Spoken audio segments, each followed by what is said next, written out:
听说富婆玉芬要回农村，下榻咱们酒店开个大奔，她来了我招待啊，那小费肯定是不能少给呀。这活我都预定了，我操，跟我抢活，你就见笑了吧？玉芬来了，赶快接待一下。嘿嘿，来了，你给我靠后，咋菜了？欠的哪都有你呢？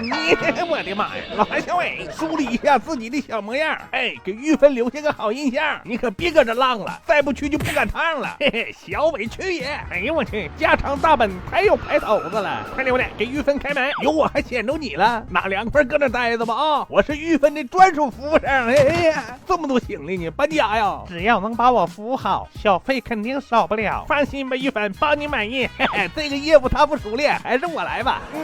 哎呀，咋换狗了呢？呸呸，几天没刷牙了，比粑粑还臭呢。嘿嘿嘿，狗都嫌弃的，看着没有？这就是我和小伟的差距。差不多行了，进屋吧。谁到了？你招猫逗狗的？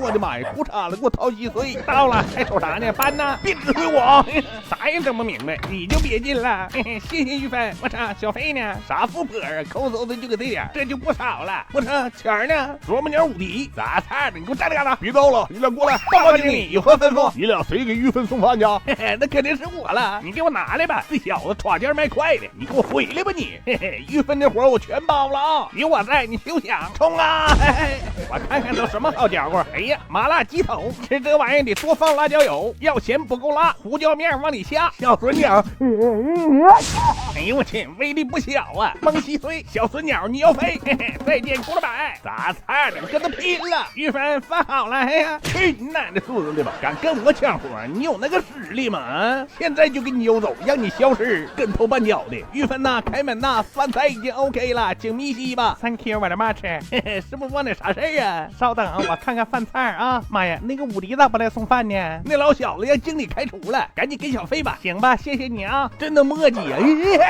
又是那条小孙狗，狗摇篮子套上了。哈哈哈哈